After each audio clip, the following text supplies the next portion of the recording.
Hello, everybody. It's nice to have you here. We have some big things to announce. Today, at the request of Governor Bill Lee of Tennessee, who's standing with us, as you know, I'm signing a presidential memorandum to establish the Memphis Safe Task Force, and it's very important because of the crime that's going on, not only in Memphis, in many cities, and we're going to take care of all of them, step by step, just like we did in D.C. We have virtually no crime in D.C. right now, and we're going to keep it that way. It's our nation's capital. We're going to keep it that way, or we're going to federalize it if we had to, but we don't have to anymore because it's in such great shape. This task force will be a replica of our extraordinarily successful efforts here, and you'll see it's a lot of the same thing, although the numbers here are really something. They're really bad. Now, we did send FBI in about 4 months ago to work, and it brought some of the numbers down, and they did a great job, but we're sending in the big force now. We also sent them into Chicago on a sort of a moderate basis, and we brought down crime a little bit in Chicago, but we're now going to bring it down very big. We're going to be doing Chicago probably next. I was with a great businessman, a man who is involved in all cities through his business, and I say, who do you think should be next after Memphis? And he said, sir, you've got to save Chicago. We're going to wait a little while, but he said, you got to save Chicago. You can't let it go. And this is a very prominent man that everybody knows in this room. Another man in Memphis was saying, Bill, he was saying, very interesting, he's on the board of FedEx, and his hotel is about a block away. And he said, when I walked there, I said, you know, I don't want to do this again. I never want to do it again. And they won't let me walk there. They take them in armored vehicles. They take the board members of FedEx in armored vehicles like a block away to the hotel. This shouldn't be the U.S. This shouldn't be the United States of America. The task force will be a replica, as I said, and it's going to be, I think, equally successful. This is a tremendous success we've had in Washington, I can tell you, and everyone knows it. And people in the White House that work here and other people that I know are calling me and thanking me. They're going out to dinners. They're doing things that they haven't done in years. The effort will include the National Guard as well as the FBI, ATF, DEA, ICE, Homeland Security investigations, and the U.S. Marshals, and more along the prosecutors. We're going to have DOJ led by U.S. Attorney for the Western District of Tennessee, who is here or not here? Is that person here? That person is going to be very busy.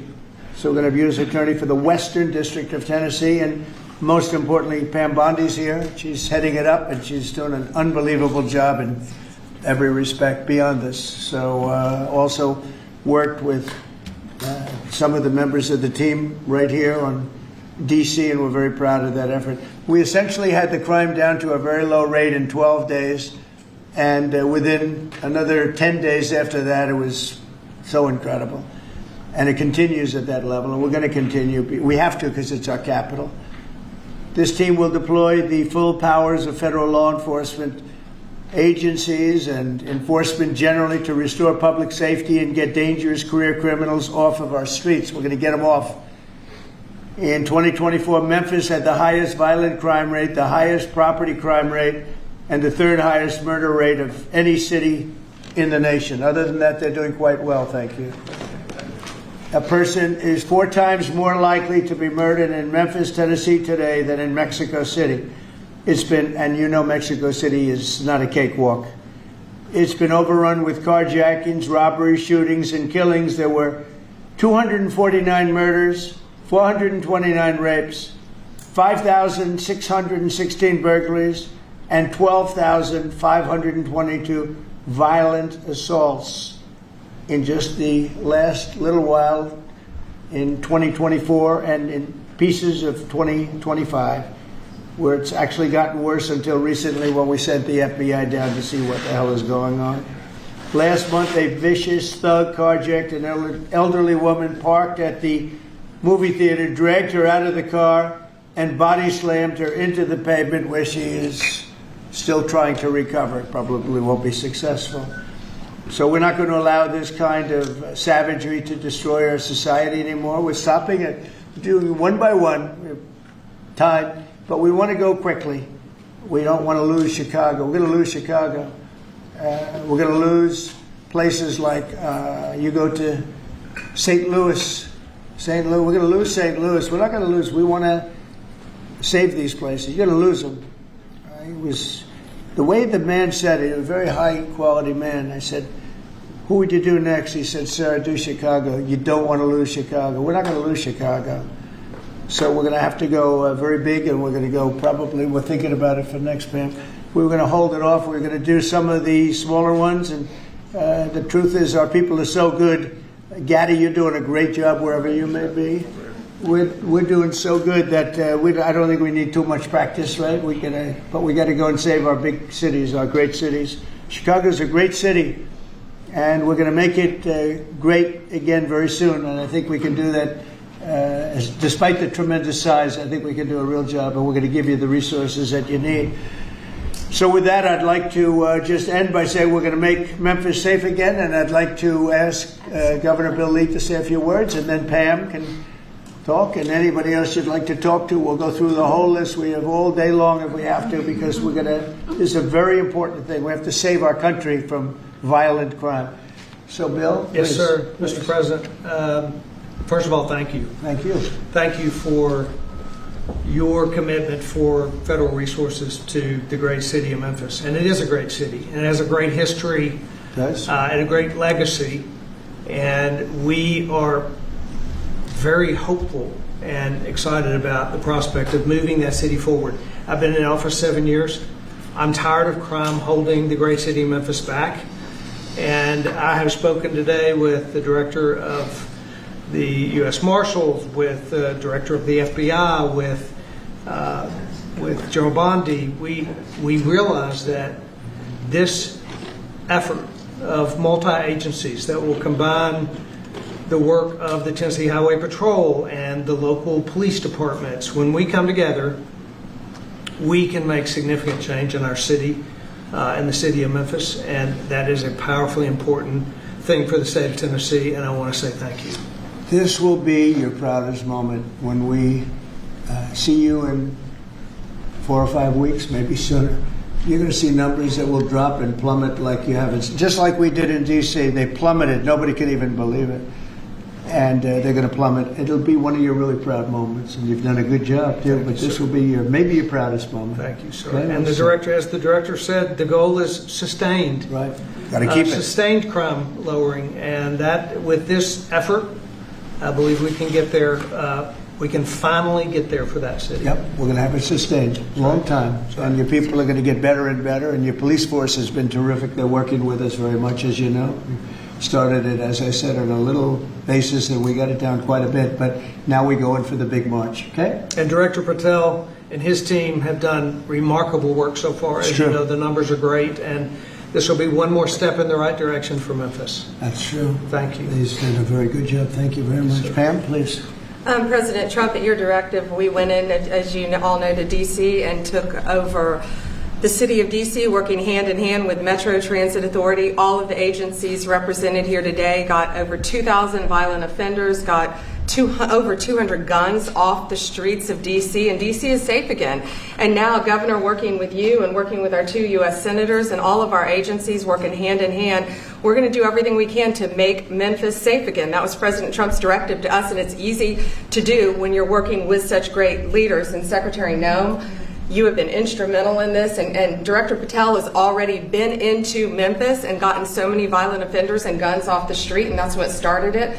And working, Stephen and Deputy Attorney General Todd Blanche, thank you. We've all been going nonstop, working hand in hand together, and Gaddy Serralta, Terry Cole, and Director Driscoll of ATF wearing 2 hats, and Pete Hegseth with the National Guard, all working hand in hand and being out there for a month. You can't tell who's with what agency but for the t-shirt they're wearing, because everyone's working hand in hand, and that's why we've been so successful. We're going to do that in Memphis, and we're going to get crime off the streets.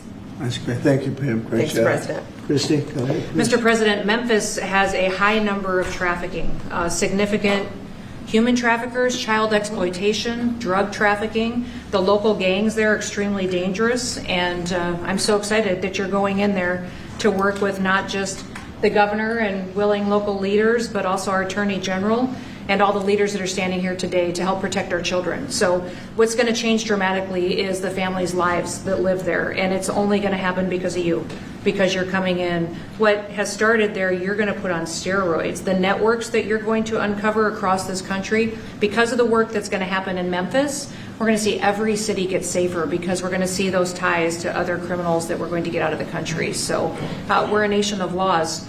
And sir, thank you for caring about every single city. Thank you, Christy. Really nice. And what makes it to me so exciting is the success we had here so quickly.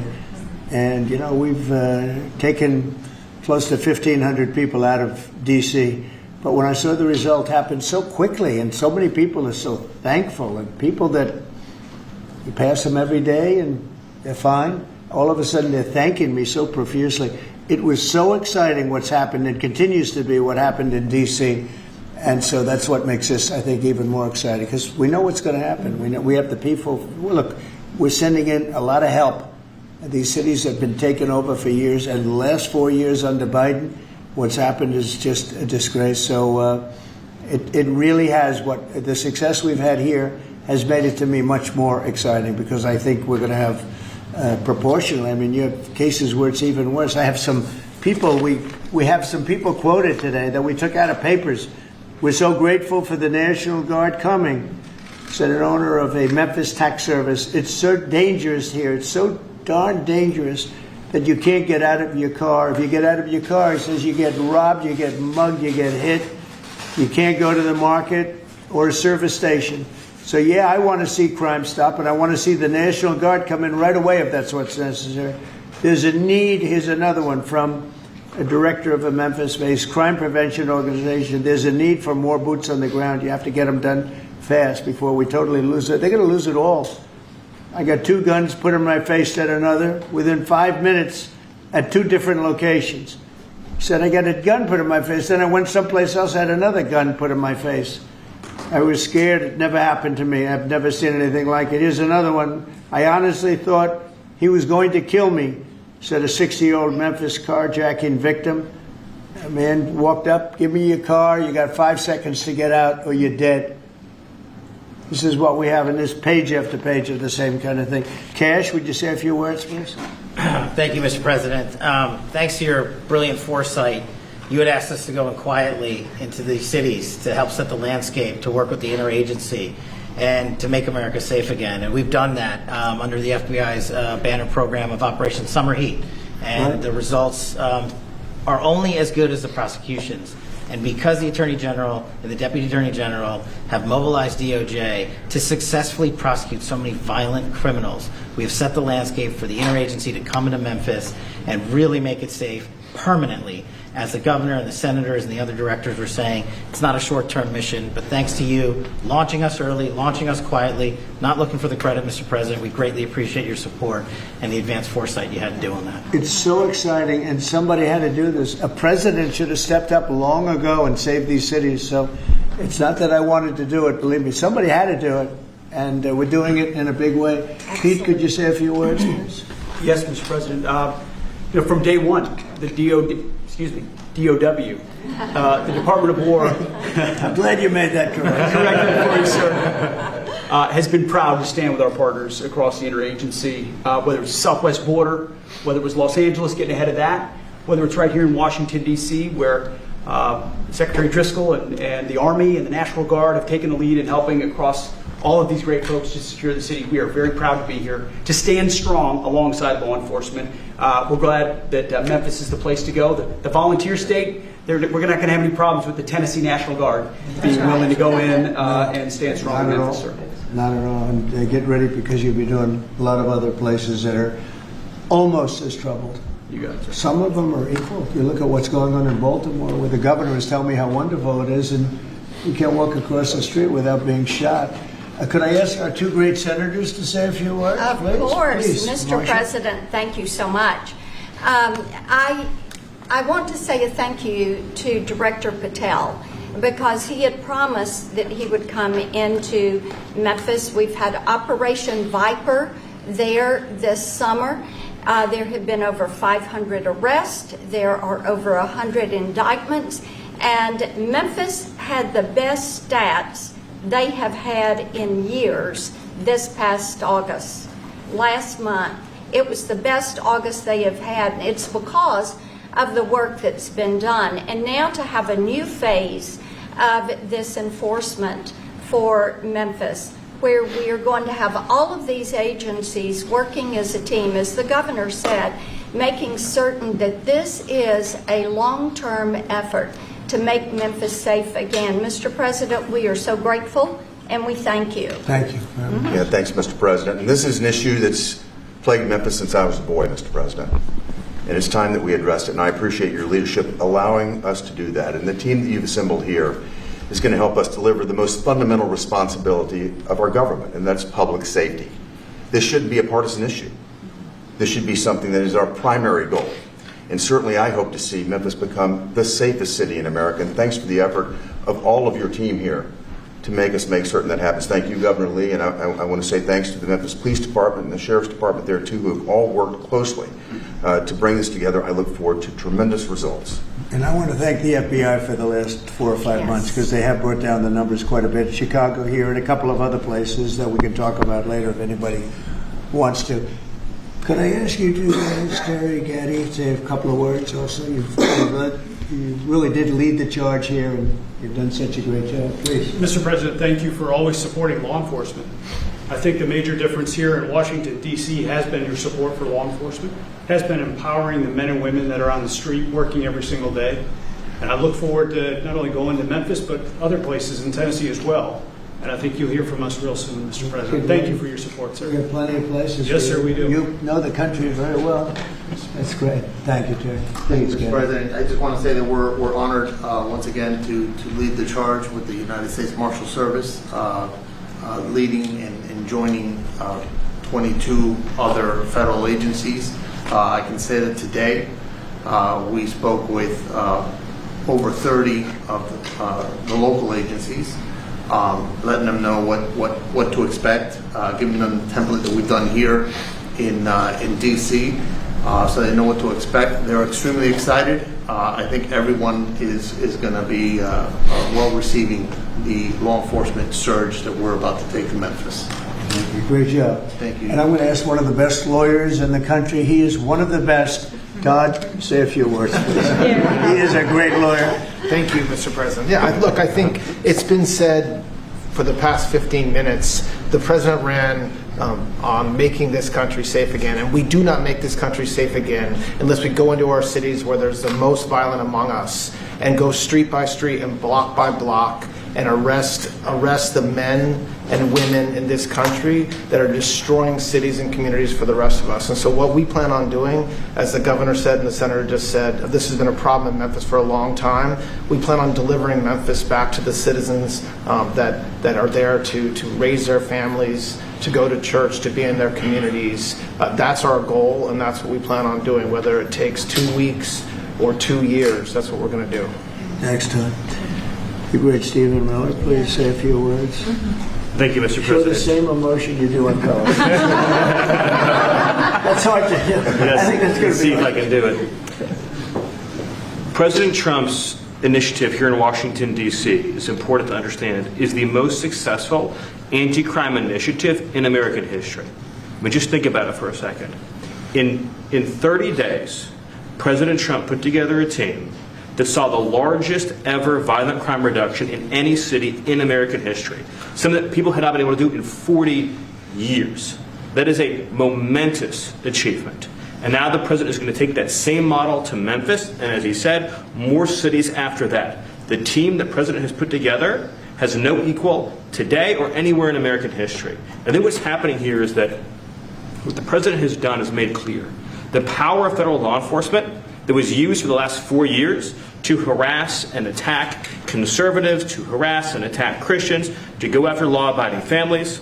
The power of law enforcement under President Trump is going to be used to get all the criminals, all the violent offenders, all the murderers, all the cartels, and all the domestic terrorists off our streets. So whether you're Antifa, whether you're a domestic terrorist, whether you are a violent gang member, a drug trafficker, a trained Irawagwa killer, or anyone else that's threatening our people, President Trump is saying he's going to use his FBI, his DOD, his ATF, his DEA to wipe you out to put you in behind bars, to take you off the street, or to apply whatever legal consequences necessary. Mr. President, I'm honored beyond words to be a part of this team under your leadership as you've saved thousands of lives. Thank you very much. Come on over. Let's sign that bill. You want to say anything about our great military real fast? He's won a job. He's doing this guy. Mr. President, so our Army National Guard is honored to be part of this mission. This is their community. A lot of them are from D.C. They're from Tennessee. When you talk to them, when you talk to the actual population out there who interact with them every day, they say it's a blessing to have them as a part of their life. And then for the National Guard getting to have this where they get to improve their communities, where their kids are growing up and they're going to church, and this is where their families are. Many of them, sir, have said this is the honor of their lifetime, so thank you. Look at that nice face, and yet he's a killer. That nice, beautiful face, and he's a total killer. I don't know how you do it. Huh? Lotion, sir. Everybody here. All right, here we go.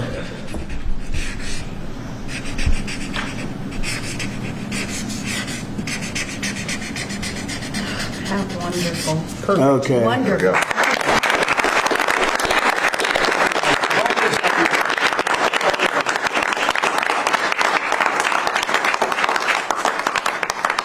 Okay. Thank you, Do you have sir. any? Thank you very much. Thank you. Thank you very much. Mr. President. No, thank you very much. Great job. Any questions, please? Yeah, Brian. First of all, you've got to. Did they take down the blue tent? Yes, sir, they did. Thank you very much. I appreciate Last time he hit me with a blue tent, and nobody knew what he was talking about. We found out, right? Found out, And right. It was gone the next day, and they had a lot of. That was not so easy. They had, that's a violent, radical left group.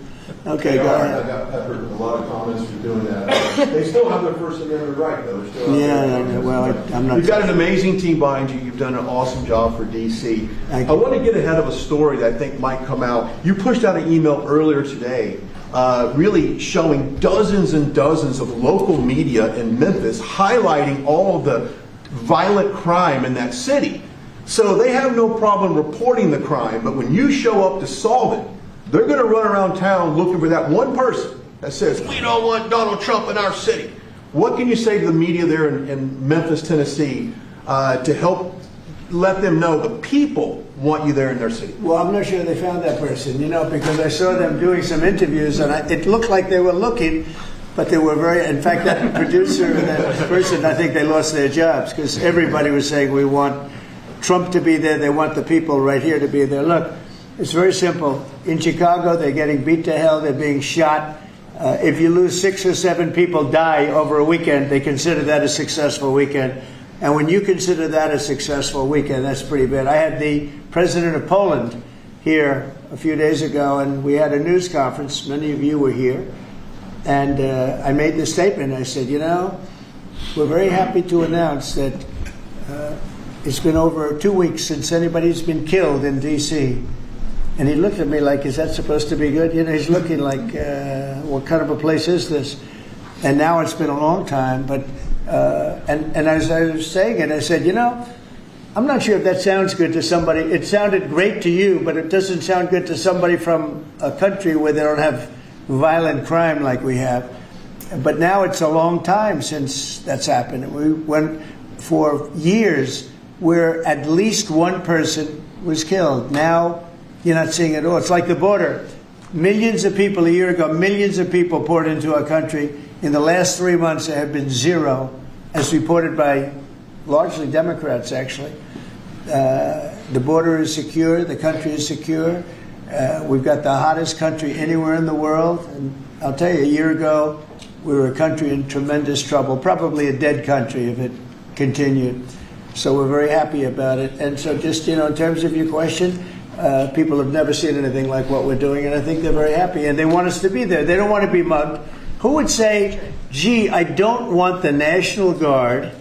And you need that in terms of numbers. And also, you look at those guys, I looked at them, they're rough guys. They're, the Supreme Court voted recently on merit. We're a merit-based country again. I said they had tremendous courage to do that.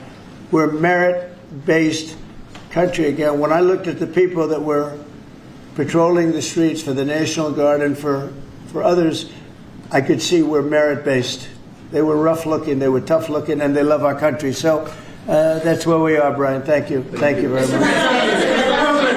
Yeah, please. Yes. Given with all the that's going on with Charlie Kirk's assassination and the left wing, a lot of left wing violence going on, do you have plans? And actually, this is a great opportunity with all these people here. Do you plan on designating Antifa finally a domestic terror organization? Well, it's something I would do, yeah. If I have support from the people back here, I think we'd start with Pam, I think. But I would, if you give me, I would do that 100%. And others also, by the way. But Antifa is terrible. Are there other groups that you can think of? There are other groups, yeah. There are other groups. We have some pretty radical groups, and they got away with murder. And also, I've been speaking to the Attorney General about bringing RICO against some of the people that you've been reading about that have been putting up millions and millions of dollars for agitation. These aren't protests. These are crimes, what they're doing, where they're throwing bricks at cars of ICE and Border Patrol. And they come in with a beautiful new car. They're so proud. It's Border Patrol, ICE, it's got whatever it is. And they're throwing rocks at it. And after 50 yards, it looks like an old beat-up vehicle. It was just brand new. It was just bought for the purposes, and they don't have to take that anymore. I let it be known. We'll take responsibility. They don't have to take it anymore, and they don't want to take it.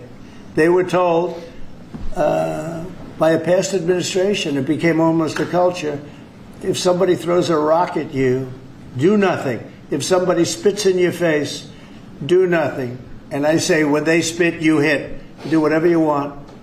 You do whatever the hell you want. I watched it so sick it made me. For 4 years, I had to sit home and watch people screaming at policemen and spitting in their face, and they weren't able to do anything. They just had a grin and bear it. They're standing up like a piece of steel.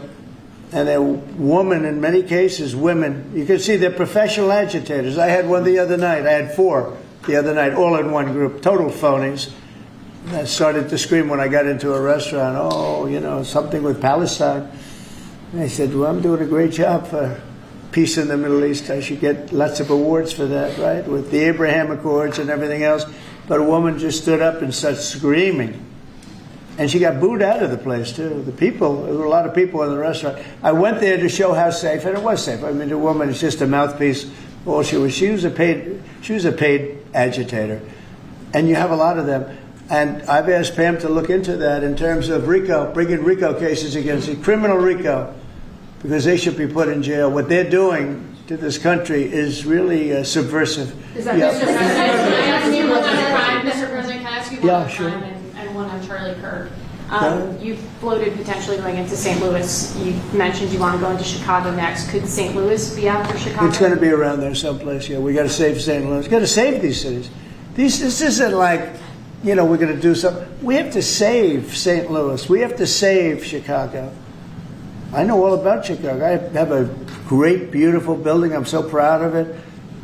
But, you get less proud when you see all the crime. When they announced 2 weeks ago, 11 people killed, just over a weekend, I think they said 38 people shot and 11 people dead. And then you watch Pritzker get up and say, we've got crime under control. And I will say that Cash and the FBI did a good job. With a very light force, they went in, and for about 4 months, Cash or so, they've been working on keeping crime down. They have brought the numbers down a little bit. But those are the easy numbers. The first 20, 25% are the easy numbers. That's where it gets. Then you have to bring in the big forces, right, which is what we always intended to do. But I think the FBI's done a very good job. In particular, in Memphis and Chicago, they brought it down a little bit.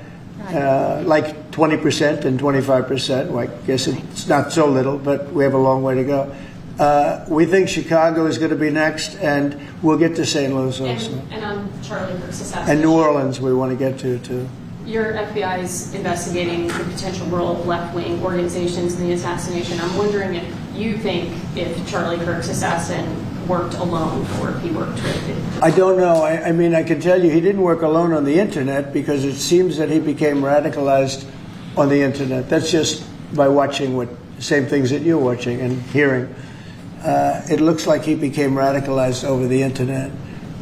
And it seems like his wonderful parents brought in a wonderful neighborhood, smart guy, great boards, great marks, great student. And then something happened to him over a fairly short period of time. It looks like he was radicalized over the internet, and it's radicalized on the left. He's a left. We have a lot of problems with the left, and they get protected, and they shouldn't be protected. But as you understand, I think very well from the tone of your question. Thank you very much. On Venezuela, on Israel. First on Venezuela, what can you tell us about this Venezuelan boat that was taken out? And do you plan to provide proof that these were narco-terrorists who were on their way to the U.S.? Well, we have proof. All you have to do is look at the cargo that was, like, it's spattered all over the ocean. Big bags of cocaine and fentanyl all over the place. And it was, plus we have recorded evidence that they were leaving. We've recorded them. It's very careful because we know you people would be after us. We're very careful. The military has been amazing. And General Kane showed me a little while ago the clip, but you could actually see it. But you don't have to see it because we have recorded proof and evidence. So we know what time they were leaving, when they were leaving, what they had, and all of the other things that you'd like to have. But we have noticed that there are no ships in the ocean anymore. We're seeing that there's like no ships, when the first one we went, there were hundreds of boats. Now there are no boats. I wonder why.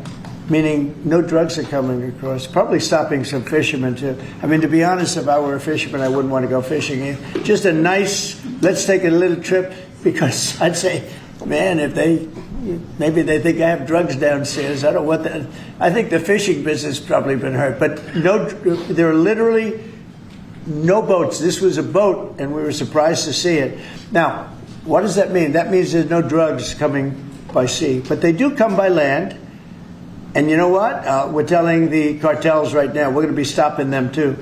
When they come by land, we're going to be stopping them the same way we stop the boats. And you'll see that. But maybe by talking about it a little bit, it won't happen. If it doesn't happen, that's good. But they killed 300,000 people in our country last year. And we're not letting it happen anymore. And then on Israel, did Bibi Netanyahu speak to you directly to alert you that Israel was going to be striking Hamas sites in Qatar? No, he didn't. Yeah, go ahead. How did you learn of it? Same way you did. Go ahead, please. You mentioned that the shooter was radicalized online. Do you I think believe so. that social media by the way, companies... when I say that, that's my opinion. I think he was radicalized online based on what they're saying. Do social media companies bear any responsibility for that? And how does I'm going to have to ask, I don't know, I'd ask Pam that question. I don't know if you or Todd could give an answer to that. Somebody has to bear some responsibility. And President Trump, I've always told parents, you got to watch what your kids are doing on the internet, what they're doing online, what they're listening to, what they're reading. They're all online, they're all on their phones all the time.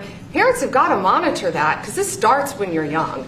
This starts when you're young, when you listen to these groups, when you watch these shows, and parents have got to just be vigilant. So sure, that's part of it, and they're meeting kids online who they think are kids, and they can be anywhere in the world and talking to them, and yeah, they are being radicalized. Mr. President, he went bad, and he just went bad very quickly in a sense, because he sort of led a very normal life, a life of, great education, schools, everything else, but somewhere along the line, something happened. Yeah, please. Mr. President.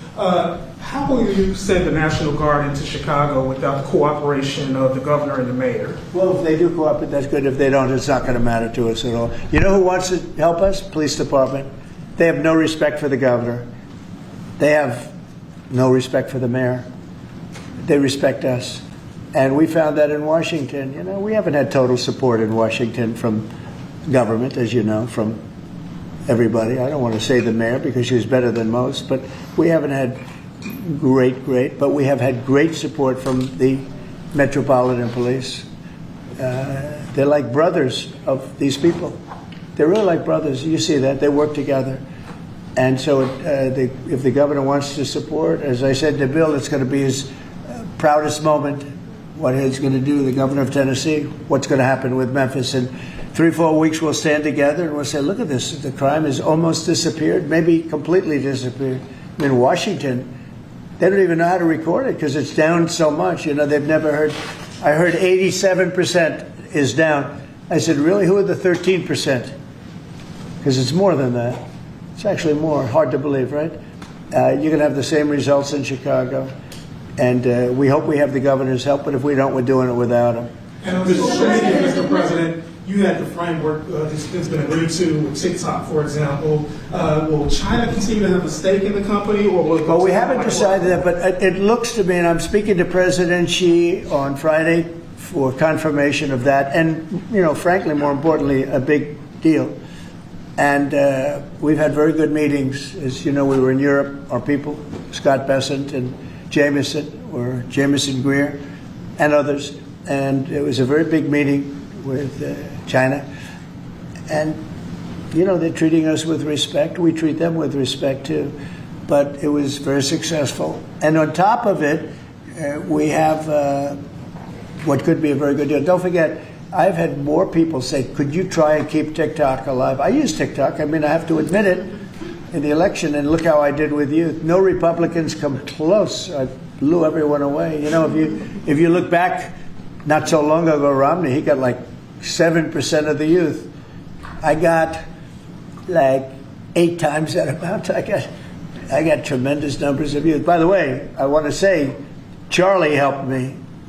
And Charlie was the one, get on TikTok. He used to say to me, get on TikTok. Charlie was unbelievable. So probably, and I did. I had somebody named TikTok Jack. And he'd put that camera, he said, just a real quick statement, sir, like 10 seconds or less. They didn't like anything over 10 seconds, but it worked. But Charlie is the one that really, and my son Barron also. And I have to say, Don, Eric, the whole group, it's important. And it can maybe even bring us closer to China. We had a very good meeting with China. I was surprised. I didn't expect it to that extent. And I'm going to speak again with President Xi on Friday. And, you know, I think that'll confirm things up. Who's buying it? Ask a question on Charlie Kirk and crime. On Charlie Kirk, do you plan to speak at the funeral, and what would your message be? Well, I'm going on Sunday. We're taking a whole plane load, and having. I was invited on Saturday, but I said I'd rather save it for Sunday. You know, we're going to have a stadium, and I'll bet that stadium is going to be pretty packed, maybe completely packed. It's going to be big, but I'm going to be at the stadium, and I guess I'll say a few words. I don't know, but I guess I will. But I knew him very well. He was an amazing guy. He was an amazing guy. He was all about young people, getting them started right, and he was like a magnet for young people. They just attracted to him. He loved them, and they attracted to him. His wife is a tremendous person, by the way. He always had great respect for his wife. He got married. I didn't know he was getting married. I heard he got married, and he loved her. He really loved her. She loved him, and I think she'll have something to do with keeping that whole thing going. You know, Turning Point it became a very big deal, and I heard they had like 38,000. So he wanted to get it up to 20,000 chapters. That's a lot. That would have been a lifetime's work.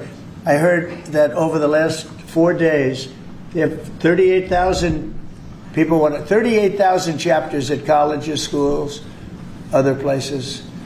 Numbers that, nobody's ever heard of numbers like that. So I think Turning Point could be, through what happened, this horrible act, it could be maybe bigger than it could have ever been had he been there. And I will say this, he'd be very happy if he saw what was going on. And there's some very good people, because I speak at Turning Point quite a bit. And Charlie would call me up.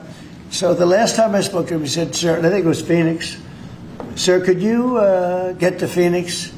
This was like in a day. I said, Charlie, I'm the President of the United States. You're calling, asking me if I could speak tomorrow in Phoenix.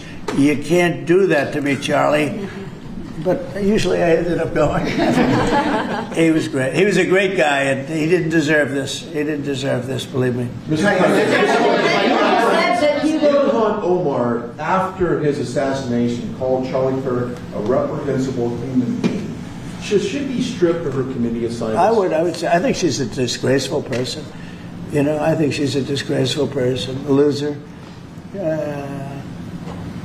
It's amazing the way people, I know it's people from her area, maybe of the world, I don't know, they got here and they vote her in. It's hard to believe, but I think she's a disgusting person. One more question, if I could. A lot of these, in recent of these kind of trans shooters that we've seen over the last couple incidents, This flag right here is up and down 14th Street. This is what would be a trans flag. A lot of people are very threatened by this flag. It means a lot of different negative things to people, violence. Would you be opposed to taking this flag down up and down the streets of D.C.? Well, I wouldn't be. Then they'll sue and they'll get freedom of speech stuff, so that'll happen. But I would have no problem with it. I will say, and Steve might just mention this, Todd, you might mention it too, because we're putting out an order. Freedom of speech means you can burn the American flag, which I think is horrible. But I noticed something over the last little while. As you do this, you start noticing things that you wouldn't normally think. It really causes unrest and violence when they burn American flag. So the American flag, I wanted anybody burns the American flag, go to jail based on freedom of speech, goes to jail immediately. But the freedom of speech protected them, right? And that's been argued a couple of times. And it's one of those things. But you know what? Hasn't been argued, and we're going to be arguing it, I think, very soon, and that's the violence. They incite violence. So I saw it just yesterday, they burned the American flag, and people that were there were fine, and all of a sudden they're going crazy, and there's fist fights. It wasn't in Memphis either. But I will say, it incites violence. And I think you just do the exact same thing. Don't use freedom of speech. Use the incitement of violence. I mean, it's really, you got to see, these people were going at it. And, you could burn other things and people just sit there, they fall asleep. You burn the American flag, and on both sides. But the level of violence I saw this flag burning cause was incredible. It was an incitement. So I hope you guys are going to be able to do that, Pam, right? Well, there's also groups called Trans-Tifa. So perhaps if you can label them a domestic terrorist group, and in all reality, you could take that flag down because it would represent the Trans-Tifa. Well, I think you probably could. Again, you'll be sued, and it's okay. I've been sued before a couple of times. You may have seen. Anyway. Netanyahu said that he doesn't rule out targeting Hamas anywhere they are. You said that you don't want to see Qatar hit again. Are there any guarantees that Qatar? Well, he won't be hitting in Qatar. As I say, I call it Qatar. You call it Qatar. You're actually more right, but actually you're allowed to go. The Emir said you can say it any way you want, but I've always thought of it as Qatar. I think it's a beautiful sound, and actually they've been a very good ally, and a lot of people don't know that. But he won't be hitting Qatar, but he will be maybe going after. Now, there was an article that I read in a newspaper just about an hour ago, where Hamas said they're going to use the 20 hostages as human shields. They're going to bring them up from the dark tunnels, and they're going to put them in the line of fire so that if Israel goes forward, they're going to die. And I thought that was very terrible, and I put out a statement on that. You saw that. Mr. President, on Charlie Kirk, in retrospect, given all of the moving ways that this White House has paid tribute to Charlie Kirk. Right. Do you think it would have been fitting to lower the flags, to have staff when Melissa Horman, the Minnesota House Speaker, was gunned down by an assassin as well? I'm not familiar. The Minnesota House Speaker, a Democrat, who was assassinated this summer. Well, if the governor had asked me to do that, I would have done that. But the governor of Minnesota didn't ask me. I didn't. I wouldn't have thought of that, but I would have if somebody had asked me. People make requests for the lowering of the flag, and oftentimes you have to say no because it would be a lot of lowering. The flag would never be up. Had the governor of Minnesota asked me to do that, I would have done that gladly. And given the killing of Melissa Hortman, the attack on Paul Pelosi, the attack on Gabby Giffords, the attack on the Pennsylvania governor's mansion, why make the case that violence is only on one side? It seems to be taking... I didn't say it's on one side, but I say the radical left causes tremendous violence, and they seem to do it in a bigger way. But the radical left really is caused a lot of problems for this country. I really think they hate our country. Okay, yeah, please. This may be related to the RICO work that you're doing, and I'd like to confirm. And we are really looking at that seriously. Vice President Vance was speaking with Stephen Miller earlier today about targeting NGOs that they were saying foment violence. Right. Is that? Can you speak more to that? And what NGOs specifically are you looking to target, sir? A number of them. Steve, please. Yeah, so I believe what you're referring to is there are these nonprofit entities that organize, as the President mentioned, attacks on ICE officers, attacks on Border Patrol agents, organized doxing campaigns, which are a violation of federal law. They break off cement and they bring into riots. They have organized drop points for weapons, organized drop points for gas masks, organized drop points for all the materials necessary to launch a riot. Of course, you saw that during the Black Lives Matter riots as well, too. So there's this whole network of organizations. And I think the key point the President's been making is somebody is paying for all of this. This is not happening for free. And so under the President's direction, the Attorney General is going to find out who is paying for it, and they will now be criminally liable for paying for violence. And you know, a new thing that I've been seeing a lot of lately, but never saw it before, is they're walking in with bricks and rocks and everything. And the FBI or the Border Patrol or ICE or the police are grabbing them and taking them away, and that's great. And then they whip out a hammer, and it's a beautiful hammer, really. It's nice. You know, this is not a hammer somebody happens up. These are serious hammers, beautiful, brand new hammers. And they start breaking up the concrete sidewalks and the granite curbs in many cases. Granite is hard to cut, you know, it's very hard stone. And they're banging away and handing out pieces of stone. So instead of having it in bags, they're banging the sidewalk, knocking them. You have to see what some of these sidewalks look like when they finish, and especially the curbs, because the granite curbs are very, very expensive, and they're great, and you know, very hard. They are almost indestructible, but not when it gets pounded on for 20 minutes by some pretty strong guy. And then they hand out big chunks of stone so that people can throw them at the police, and people can drop them off bridges into car windows. No, we have a long way to go, and we're going to make it all good. We're going to make it really safe. This country is going to be safe. We've got almost 3.5 years. Think of that, 3.5 years. It's a long time. It goes quickly.